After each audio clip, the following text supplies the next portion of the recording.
Hello guys, ಏನಪ್ಪ ವಿಚಾರ ಅಂದರೆ ನಾನು ನಿಮಗೆ ಲಾಸ್ಟ್ ವಿಡಿಯೋದಲ್ಲಿ ನಮ್ಮದು ನಾಯಿ ಬೋನು ರೆಡಿ ಮಾಡ್ತಾಯಿದ್ದೀವಿ ಅಂತ ಹೇಳಿದ್ದೆ. ಸೊ ರೆಡಿ ಮಾಡಿದೆ, ಸ್ಟಡಿ ಮಾಡ್ತಾಯಿದ್ದೀವಿ ಅಂದ್ಬಿಟ್ಟು. ಸೊ ಯಾವ್ಯಾವ ಥರ ಮಾಡ್ಕೋಬೇಕು ಅಂತ ಹೇಳಿದ್ದೆ. ಅದು ಜಸ್ಟು ಕಬ್ಬಣದಲ್ಲಿ ಯಾವ ಥರ ಮಾಡ್ಕೋಬೇಕು ಅಂತ ಹೇಳಿದ್ದೆ ನಿಮಗೆ. ಯಾವ್ಯಾವ ಥರ ಗೇಟ್ ಮಾಡ್ಕೊಳ್ಳೋದು ಅದನ್ನೆಲ್ಲ ನಿಮ್ಗೆ ಹೇಳಿದೆ ಅಲ್ವಾ. ಸೊ ನಾನು ಈ ವಿಡಿಯೋದಲ್ಲಿ ಅದೇ ನಾಯಿ ಬೋನ್ ಬಗ್ಗೆ ಮೇಲ್ಗಡೆಗೆ ಶೀಟು ಮತ್ತು ತಿರ್ಗಾ ಸೈಡ್ಗೆಲ್ಲ ನಾವು ಕವರ್ ಮಾಡಿದ್ದೀವಿ. ಸೊ ಕವರ್ ಮಾಡಾದ್ಮೇಲೆ ಆಫ್ಟರ್ ಫುಲ್ ಸೆಟಪ್ ಆದಮೇಲೆ ನಾಯಿ ಬೋನು ಯಾವ ಥರ ಕಾಣಿಸೈತೆ, ಎಷ್ಟೆಷ್ಟು ಖರ್ಚು ಬೀಳ್ತು ಟೋಟಲಿ, ಮತ್ತು ನಾವು ಯಾವ್ಯಾವ ಥರ ಶೀಟ್ ಹಾಕಿದ್ದೀವಿ ಅಂದ್ಬಿಟ್ಟು ನಾನು ನಿಮಗೆ ಈ ವಿಡಿಯೋದಲ್ಲಿ ತಿಳ್ಕೊಳ್ಳೋಣ. ಬನ್ನಿ ಗೈಸ್. ಅಲ್ಲಿ ನಾಯಿನೂ ಸಾಕ್ಬೋದು, ಮೊಲನೂ ಸಾಕ್ಬೋದು, ಪಕ್ಷಿಗಳಿದ್ರೆ ಗಿಳಿಗಳು, ಪಾರಿವಾಳ ಎಲ್ಲನೂ ಕೂಡ ಸಾಕ್ಬೋದು ನಿಮಗೆ. ಸೊ ಆ ಥರ ಮಾಡ್ಕೊಂಡಿರೋ ನಮ್ಮದು ಗೂಡು. ಸೊ ಯಾವ ಥರ ಇದೆ, ಎಷ್ಟೆಷ್ಟು ಖರ್ಚು ವೆಚ್ಚ ಬೀಳ್ತು, ಏನೇನು ಮೆಟೀರಿಯಲ್ಸ್ ಹಾಕಿದ್ದೀವಿ ಅದನ್ನು ಮಾಡೋದಕ್ಕೆ, ಅದನ್ನು ಕವರ್ ಮಾಡೋದಕ್ಕೆ ಏನೇನು ಮೆಟೀರಿಯಲ್ಸ್ ಹಾಕಿದ್ದೀವಿ, ಸೊ ಅದನ್ನೆಲ್ಲ ನಾನು ನಿಮಗೆ ಈ ವಿಡಿಯೋದಲ್ಲಿ ಹೇಳ್ತೀನಿ. ಬನ್ನಿ ಗೈಸ್. ನೋಡಿ ಗೈಸ್, ಇದೇ ನಮ್ಮದು ನಾಯಿ ಬೋನು. ಎಲ್ಲ ಫುಲ್ ಸೆಟಪ್ ಆಗೈತೆ. ಬನ್ನಿ ತೋರಿಸ್ತೀನಿ.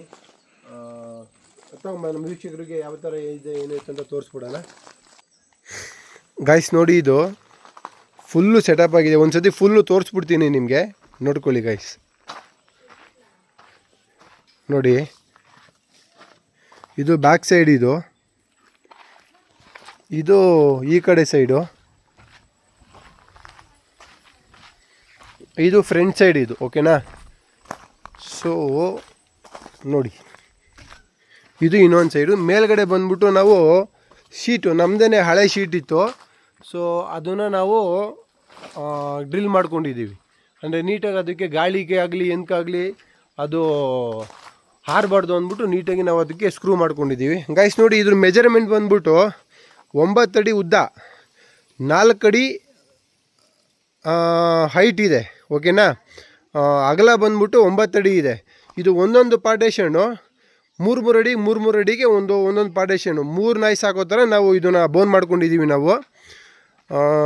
ಬನ್ನಿ ಒಳಗಡೆ ಎಷ್ಟು ವಿಶಾಲವಾಗಿದೆ ಅಂತ ನಾನು ನಿಮ್ಗೆ ತೋರಿಸ್ತೀನಿ. ನೋಡಿ ಗೈಸ್, ಆರಾಮಾಗಿ ನಾವೇ ಒಬ್ಬರು ಮನುಷ್ಯರನ್ನೇ ಹೋಗ್ಬಿಟ್ಟು ಕೂತ್ಕೋಬೋದು, ಅಷ್ಟು ವಿಶಾಲವಾಗಿದೆ ಇದು. ನೋಡಿ ಗೈಸ್, ಇದು ಆ್ಯಕ್ಚುಲಿ ನೋಡಿ ಕೆಳಗಡೆ ಬಂದ್ಬಿಟ್ಟು ಇನ್ನೊಂದು ಶೀಟ್ ಬರುತ್ತೆ. ಆ ಕೆಳಗಡೆ ಇನ್ನೊಂದು ಶೀಟ್ನ ನಾನು ಹಾಕ್ತೀನಿ ಅದನ್ನು.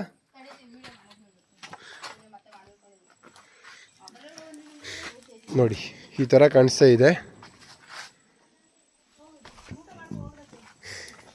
ನಾಯಿ ಎಷ್ಟೇ ಹೈಟ್ ಇದ್ರೂ ಕೂಡ ಆರಾಮಾಗೆ ಇದರೊಳಗಡೆ ಇರ್ಬೋದು. ನಾನು ಯಾಕೆಂದರೆ ಬ್ಯಾಕ್ ಸೈಡ್ ಎಲ್ಲ ಫುಲ್ ಕವರ್ ಮಾಡಿಬಿಟ್ಟಿದ್ದೀನಿ, ಮತ್ತು ತಿರುಗಿ ಆ ಕಡೆ ಈ ಕಡೆ ಎಲ್ಲ ಕವರ್ ಮಾಡಿಬಿಟ್ಟಿದ್ದೀನಿ. ಯಾಕೆಂದರೆ ನಮ್ಮದು ಫಾರ್ಮ್ ಹೌಸ್ ಒಳಗಡೆ ನಾವು ನಾಯಿ ಸಾಕೋದ್ರಿಂದ ಇಲ್ಲೆಲ್ಲ ಹಸಿರು ಜಾಸ್ತಿ. ನೋಡಿ ನಿಮಗೆ ಕಾಣಿಸ್ತಿದೆಯಲ್ಲ, ತೆಂಗಿನ ಮರ ಮತ್ತು ಹಸಿರು ಜಾಸ್ತಿ.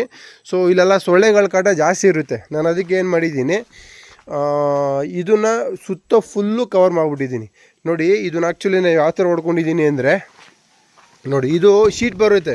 ಇದು ಪ್ಲಾಸ್ಟಿಕ್ಕು ಪ್ಲೈವುಡ್ ಶೀಟ್ ಥರ, ಪ್ಲೈವುಡ್ ಅಲ್ಲ, ಪ್ಲಾಸ್ಟಿಕ್ ಶೀಟ್ ಥರ ಇದು. ಸೊ ನೋಡಿ, ಇದನ್ನು ಎಲ್ಲಿ ಹಾರ್ಡ್ವೇರ್ ಶಾಪಲ್ಲೆಲ್ಲ ಸಿಗುತ್ತೆ ನಿಮಗೆ. ಸೊ ಇದು ನಾನು ಟೋಟಲಿ ತಂದಾಗ ಇದು ಎಷ್ಟಾಯಿತು ಅಂದರೆ ನಮಗೆ 2800 ರೂಪಾಯಿ ಇತ್ತು. ಅಂದರೆ 9 ಅಡಿ ಉದ್ದ, 4 ಅಡಿ ಹೈಟ್ ಇರೋದು ನಮಗೆ 2800 ರೂಪಾಯಿ ಇತ್ತು ಈ ಶೀಟು ತಂದು ಹೊಡ್ಕೊಳ್ಳೋದಕ್ಕೆ. ನಮ್ಮ ಹತ್ರನೇ ಸ್ಕ್ರೂಯಿಂಗ್ ಮಿಷಿನ್ ಇತ್ತಲ್ಲ. ಸೊ ನಾವು ಅದಕ್ಕೆ ನೋಡಿ ಇಲ್ಲೊಂದು, ಮತ್ತು ತಿರ್ಗಿ ಇಲ್ಲೊಂದು ಸ್ಕ್ರೂ ಹಾಕ್ಬಿಟ್ಟಿದ್ದೀವಿ. ನೋಡಿ ಇಲ್ಲೊಂದು ಸ್ಕ್ರೂ ಹಾಕಿದ್ದೀವಿ, ಮತ್ತು ಇಲ್ಲೊಂದು ಸ್ಕ್ರೂ ಹಾಕಿದ್ದೀವಿ. ಇದಕ್ಕೂ ಅಷ್ಟೇ, ಇಲ್ಲಿ ಕೆಳಗಡೆ ಒಂದು ಸ್ಕ್ರೂ ಹಾಕ್ಬಿಟ್ಟಿದ್ದೀವಿ. ನಮಗೆ ಬೇಕಂದರೆ ಟ್ರಾನ್ಸ್ಪರೆನ್ಸಿ ಏನಾದರೂ ಸ್ವಲ್ಪ ಟ್ರಾನ್ಸ್ಫರ್ ಆಗಬೇಕಂದ್ರೆ ನೋಡಿ, ಈ ಶೀಟ್ ಇದೆಯಲ್ಲ, ಈ ಶೀಟ್ನ ತೆಗಿಬೋದು. ಈ ಶೀಟ್ನ ತೆಗೆದ್ರೆ ಈ ಥರ ಬ್ಲರ್ರಾಗಿ ಕಾಣಿಸುತ್ತೆ. ಸೊ ನಾನು ಶೀಟ್ನ ತೆಗ್ದಿಲ್ಲ, ಹಾಗೆ ಇರಲಿ ಅಂದ್ಬಿಟ್ಟು ಅದನ್ನು ಹಾಗೆ ಬಿಟ್ಟಿದ್ದೀನಿ. ಇದನ್ನು ತಂದು ನಾವು ಮುಂಚೆ ನೋಡಿ ಈ ಥರ ಮೆಷಿನೆಲ್ಲ ಮಾಡ್ಕೊಂಡಿರ್ತೀವಲ್ಲ, ಅದಕ್ಕೆ ಸುತ್ತ ನೀವು ಈ ಥರ ಹೊಡ್ಕೊಂಡ್ರೆ, ಸೊ ನೋಡಿ ಈ ಥರ ನೀಟಾಗಿರುತ್ತೆ. ಜಾಸ್ತಿ ಏನು ಖರ್ಚು ವೆಚ್ಚ ಬಿದ್ದಿಲ್ಲ ಗೈಸ್ ಇದಕ್ಕೆ. ಹಬ್ಬ ಅಂದ್ರೂ ಇದನ್ನು ಮಾಡೋದಕ್ಕೆ ಒಂದು 6-7 ಸಾವಿರ ರೂಪಾಯಿ ಕಬ್ಬಣದ ಐಟಮ್ಸು, ಒಂದು 2-3 ಸಾವಿರ ರೂಪಾಯಿ ಈ ಶೀಟು, ಇದ್ರನ್ನ ಇನ್ನಿದು ಸಿಮೆಂಟ್ ಶೀಟ್ನು ಕೂಡ ನೀವು ಕಾಸು ಕೊಟ್ಟು ತರ್ತೀರಂದರೆ, ಸೊ ನೀವು ಅದಕ್ಕೂ ಕೂಡ ಅದೇನು ತುಂಬ ಜಾಸ್ತಿ ಇರಲ್ಲ. 800 ರೂಪಾಯಿನೋ 750 ರೂಪಾಯಿನೋ ಒಂದು ಸಿಮೆಂಟ್ ಶೀಟ್ ಇರುತ್ತೆ. ನಾನು ಆ್ಯಕ್ಚುಲಿ 2 ಶೀಟ್ನ ತಂದಿದ್ದೀನಿ. ಇದು ಸ್ವಲ್ಪ ನೋಡಿ, ಇನ್ನೊಂದು ಹೇಳ್ತೀನಿ, ಇದನ್ನು ಸ್ವಲ್ಪ ಮುಂದಕ್ಕೆ ಬಿಡ್ಕೊಂಡಿದ್ದೀನಿ. ಯಾಕೆ ಅಂದರೆ ಮೇಲ್ಗಡೆಯಿಂದ ಮಳೆ ಗಿಳಿ ಏನಾದರೂ ಬಂತು ಅಂದ್ರೂ ಕೂಡ ಇರಿಸಲು ಹೊಡಿಬಾರ್ದು. ಸೊ ಒಳಗಡಿಕೆ ನಾಯಿಗೆ, ಅದಕ್ಕೇನೆ ನೋಡಿ ಈ ಕಡೆಯೂ ಕೂಡ ನೋಡಿ ಇಷ್ಟು ಮುಂದಕ್ಕೆ ಬಿಟ್ಕೊಂಡಿದ್ದೀನಿ, ಒಂದು ಅಡಿಯಷ್ಟು. ಮತ್ತು ಈ ಕಡೆನೂ ಅಷ್ಟೇ ಒಂದು ಅರ್ಧ ಅಡಿಯಷ್ಟು ಸ್ವಲ್ಪ ಆಚೆಗೆ ಬಿಟ್ಟಿದ್ದೀನಿ. ಯಾಕಂದರೆ ಆ ಕಡೆ ಈ ಕಡೆಯಿಂದನೂ ಕೂಡ ಮಳೆ ಗಿಳೆ ಇದು ಏನು ಬೀಳಬಾರ್ದು ಅಂದ್ಬಿಟ್ಟು ಈ ಕಡೆನೂ ಅಷ್ಟೇ ಸೇಮ್ ಅದೇ ಥರ ಮಾಡ್ಕೊಂಡಿದ್ದೀನಿ ನೋಡಿ. ಆರಾಮಾಗೆ ನೋಡಿ, ಏನಂದರೆ ಒಂದು ಸ್ವಲ್ಪ ವೆಲ್ಡಿಂಗು ಮಾಡೋದಕ್ಕೆ ಗೊತ್ತಿರಬೇಕು. ಮತ್ತು ತಿರ್ಗಾ ಈ ಸ್ಕ್ರೂ ಮಾಡೋದಕ್ಕೆಲ್ಲ ಐಡಿಯಾ ಇತ್ತು ಅಂದರೆ ಆರಾಮಾಗಿ ನಾವೇ ನಮ್ಮ ಫಾರ್ಮ್ ಹೌಸ್ಗಳಿಗೆ ನಮ್ಮ ಮನೆಗಳಲ್ಲೇ ನಾವೇ ಮಾಡ್ಕೋಬೋದು. ನೋಡಿ, ಇದು ಕೆಳಗಡೆ ಬಂದ್ಬಿಟ್ಟು 4 ಸಿಮೆಂಟ್ ಇಟ್ಕೆ ಕಲ್ಲಿಟ್ಬಿಟ್ಟು ನೋಡಿ ಅದ್ರ ಮೇಲೆ ಹೈಟ್ ಮಾಡಿ ಇಟ್ಟಿದ್ದೀನಿ. ಯಾಕಂದರೆ ಇಲ್ಲೆಲ್ಲ ಹಾವು ಪಾವು ಅವೆಲ್ಲ ಕೆಳಗಡೆ ಇಟ್ಬಿಟ್ರೆ ಅದ್ರದ್ದೊಂದು ಕಾಟ, ಮತ್ತು ತಿರ್ಗಾ ತುಕ್ಕಿಡ್ಬಿಡ್ತೈತೆ. ಸೊ ನೋಡಿ, ಅದು ಪೇಂಟ್ ಮಾಡಿದ್ರು ಕೂಡ ಅದು ನೋಡಿ ಕಬ್ಬಣ ತಿಂತೈತೆ, ಅದನ್ನೆಲ್ಲ ನೀಟಾಗಿ ವಾಶ್ ಮಾಡಬೇಕು. ಸೊ ಆ ಥರ ತುಕ್ಕಿಡಿಬಾರ್ದು ಅಂದ್ಬಿಟ್ಟು ಈ ಥರ ಹೈಟ್ ಮಾಡಿ ಇಟ್ಕೊಂಡ್ರೆ ಸೊ ನಮಗೆ ನೀಟಾಗಿರುತ್ತೆ ಅಂದ್ಬಿಟ್ಟು ಈ ಥರ ಇಟ್ಕೊಂಡಿದ್ದೀನಿ. ಮತ್ತು ಇದನ್ನು ಈ ಥರ ಸ್ವಲ್ಪ ಸ್ಲೋಪ್ ಮಾಡಿ ಇಟ್ಟಿದ್ದೀನಿ. ಯಾಕಂದರೆ ಕರೆಕ್ಟಾಗಿ ನಾವು ಲೆವೆಲ್ ಮಾಡಿ ಇಟ್ಬಿಟ್ರೆ ನೀರು ಬಿದ್ದಿದ್ದು ನೀರು ಸೊ ಲೆವೆಲ್ ಮಾಡಿಟ್ರೆ ಈ ಹೊಳೆಗಳಲ್ಲಿ ಅದ್ರ ಒಳಗಡೆ ಸೇರ್ಕೊಂಬಿಡುತ್ತೆ. ಸೊ ನಾನು ಅದಕ್ಕೆ ಏನು ಮಾಡಿದ್ದೀನಿ, ಲೈಟಾಗಿ ಹಿಂಗೆ ಸ್ಲೋಪ್ ಮಾಡಿ ಇಟ್ಟಿದ್ದೀನಿ. ಸೊ ನೀರೇನಾರು ಮಳೆ ನೀರು ಏನಾದ್ರು ಬೀಳ್ತು ಅಂದರೆ ಒಂದು ಕಡೆಗೆ ಅದು ಹೋಗ್ಬಿಡುತ್ತೆ.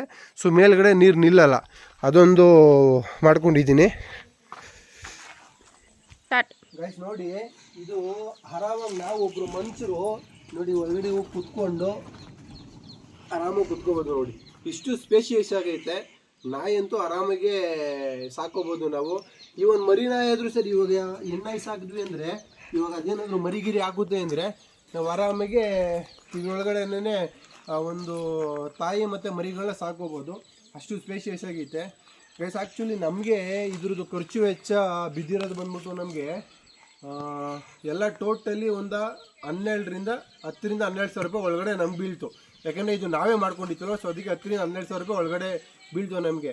ನೀವು ಇದೇ ಬೋನ ಏನಾದರೂ ಪರ್ಚೇಸ್ ಮಾಡ್ತೀರ ಅಂದರೆ 35,000-40,000 ರೂಪಾಯಿ ಕಮ್ಮಿ ಯಾರೂ ಕೊಡೋದಿಲ್ಲ ಗೈಸ್ ಇದನ್ನು. ಸೊ ಸ್ವಲ್ಪ ತಲೆ ಓಡಿಸಿ ನಾವೇ ಮನೇಲಿ ಮಾಡಿಕೊಂಡ್ರೆ ಖಂಡಿತ ನಿಮಗೆ ಒಳ್ಳೆ ಪ್ರೈಸ್ಗಾಗುತ್ತೆ. ಮತ್ತು ನಾವು ಮಾಡ್ಕೊಂಡಿದ್ದೀವಲ್ಲ ಇದನ್ನು, ಸೊ ನಾವು ಮಾಡ್ಕೊಂಡಿರೋದು ನಮ್ಗೆ ಗೊತ್ತೈತೆ ಇದು ಎಷ್ಟು ದಿನ ಬಾಳಿಕೆ ಬರುತ್ತೆ ಮತ್ತು ಇದು ಯಾವ ಥರ ಬಂದಿದೆ ಅಂದ್ಬಿಟ್ಟು ನಮ್ಗೆ ಗೊತ್ತಿರುತ್ತೆ. ಸೊ ಅದರಿಂದ ಸ್ವಲ್ಪ ಕೆಲಸ ಗೊತ್ತಿದ್ರೆ ನಿಮಗೆ ಆರಾಮಾಗಿ ನೀವೇ ಮಾಡ್ಕೋಬೋದು. ಮತ್ತು ಇನ್ನೊಂದು ಏನಪ್ಪ ಅಂದರೆ ಹೇಳೋದು ಮರ್ತ್ಕೊಂಡೆ ನೋಡಿ, ಈ ಥರ ಶೀಟ್ಗಳಿಗೆ ನೀವು ಸ್ಕ್ರೂ ಹಾಕೊಂಬಿಟ್ರೆ ನೋಡಿ ಶೀಟ್ಗೆ ಮತ್ತು ತಿರ್ಗಾ ಇಲ್ಲಿ ಸೆಂಟ್ರಲ್ಲಿ ನಾವು ದಬ್ಬೆ ಕೊಟ್ಟಿರ್ತೀವಲ್ವ ಇದ್ರದ್ದು ಎಡ್ಜು, ಅದಕ್ಕೆ ನೋಡಿ ಈ ಥರ ಸ್ಕ್ರೂ ಹಾಕೊಂಬಿಟ್ರೆ ನೀವು ಸೊ ಯಾವುದೇ ಕಾರಣಕ್ಕೂ ಮಳೆ ಗಾಳಿ ಏನೇ ಬಂದ್ರೂ ಕೂಡ ಶೀಟ್ ಹಾರೋಗೋದು ಕಿತ್ಕೊಂಡು ಹೋಗೋದು ಆ ಥರ ಎಲ್ಲ ಏನೂ ಆಗೋದಿಲ್ಲ. ಸೊ ನೋಡಿ ನಾವೆಲ್ಲದಕ್ಕೂ ಒಂದೊಂದು ಸ್ಕ್ರೂ ಹಾಕಿದ್ದೀವಿ. ಇದೊಂದು ಶೀಟ್ ಬಂದ್ಬಿಟ್ಟು ನಮ್ಮದು ಹಳೇದೇನೆ, ನಮ್ಮ ಮನೆ ಹತ್ರನೇ ಇತ್ತು. ಸೊ ವೆಟ್ ಶೀಟು ನಾನು ಅದನ್ನ ಯಾಕೆ ವೇಸ್ಟ್ ಮಾಡೋದು ಅಂದ್ಬಿಟ್ಟು ಅದನ್ನೇ ಮೇಲ್ಗಡೆಗೆ ಇಟ್ಟಿದ್ದೀನಿ. ಸೊ ನೋಡಿ ನೀಟಾಗಿ ಈ ಥರ ಮನೆ ಥರ ಬಂದಿದೆ,